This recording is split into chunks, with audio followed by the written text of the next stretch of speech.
ऐसी एक मर्तबा एक हिजड़ा था, उसे पकड़ कर लाया गया सरकार की बारगाह में और अर्ज की साहबा ने, या रसूलल्लाह देखें इसने अपने हाथ और पैर पर मेहंदी लगाई हुई है, औरतों से मुशाबहत इख्तियार करता है। याद रखें हिजड़ा जो होता है औरतों के पास जाएगा तो मर्दों के हुक्म में, इससे पर्दा वाजिब है औरतों को। इसमें भी हमारे मर्दों को पता नहीं हो तो औरतें अंदर घुसड़ देती हैं हिजड़ों को, ताकि सवाल, तुम्हारी शादियां कैसी होती हैं, तुम जब मरते हो तो कैसे दफनाते हैं?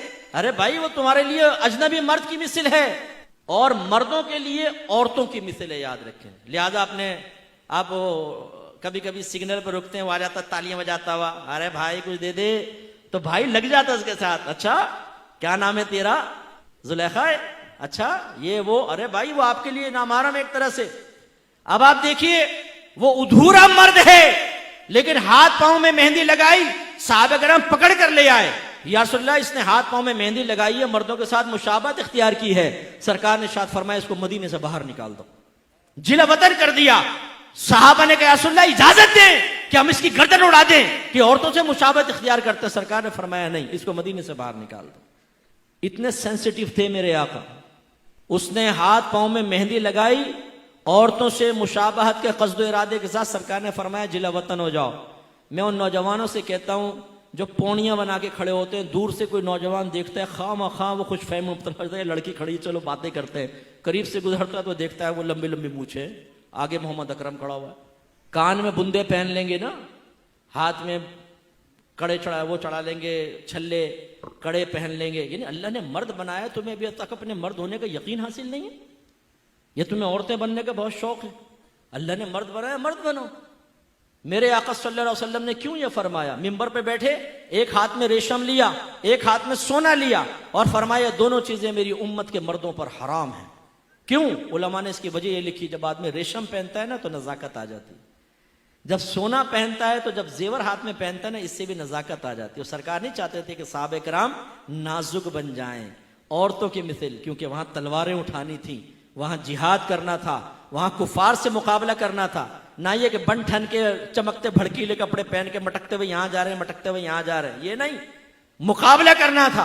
आज हमारे नौजवानों की हालत देखें, घर से बाहर ऐसे निकल रहे होते हैं जैसे शादी में जा रहे हैं, लेकिन वो कहीं नहीं, वो फुटपाथ पे आएंगे, पान वाले के पास खड़े हो जाएंगे, वे पूछे दाढ़ी साफ, बाल ऐसे ये छज्जा बज्जा निकाल कर पफ वफ, 200-300 रुपए नाई को देने के बाद मुकम्मल तौर पे अंग्रेज की शक्ल बनने के बाद फिर आईने में देख कर अपने आप से कहते हैं आज तो हीरो लग रहा हूं। फिर बाहर निकल कर जरा अटकते मटकते हुए जूते ऊंची एड़ी के कड़ाक कड़ाक कड़ाक करते हुए पहुंचते हैं, कैसा लग रहा है तेरा भाई? सामने वाला कहता है यार बिल्कुल अंग्रेज की तरह लग रहा है। ये खुश होने की बात तो नहीं। अगर किसी ने आपको कह दिया अंग्रेज की तरह लग रहा है, कौन सा कमाल। काश कोई कहता कि बिल्कुल तुम तो नबी करीम की सुन्नत की चलती फिरती तस्वीर नजर आ रहे हो, तो कमाल था ना। तो हमारी हालतें ये हैं कि हम नबी करीम की इताअत के लिए तैयार नहीं हैं।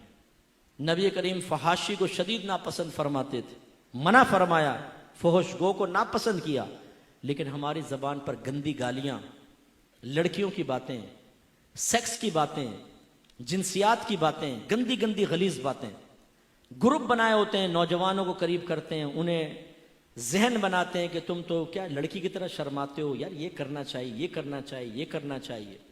कितने लड़के ऐसे होते हैं जिनको खुद पर गुस्ल वाजिब करने पर मजबूर किया जाता है, उनको गंदा बनाया जाता है, क्यों? खुद ये आदत में मुब्तला होते हैं, उसे कहते हैं तुम भी करो घर पे जाकर। ऐसा नापाक रहते हैं, जनाबत की हालत में रहते हैं, और ऐसा शख्स जब घर में दाखिल होता है रहमत के फरिश्ते घर से चले जाते हैं।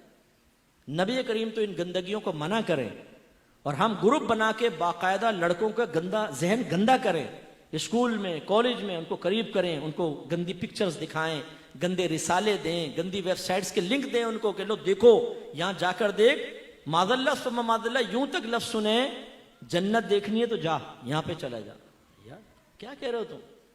तो बाद ऐसे गंदा जहन होते हैं कि जो उनके करीब आता है उसका भी जहन गंदा करते हैं। कितने ऐसे बैठे होंगे जो अपने दोस्तों की वजह से आज खुद पर गुस्ल वाजिब करने के आदी हुए हैं, जो गंदी चीजें देखने के आदी हुए हैं। फोश जगहों की मारिफत उन्हीं दोस्तों के जरिए हासिल हुई।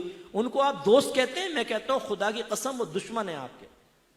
वो आपको नबी से दूर करने वाले हैं, दीन से दूर करने वाले हैं, अल्लाह की रहमत से दूर करने वाले हैं। कोई बाइद नहीं कि गफलत में आपका ईमान बर्बाद हो जाए।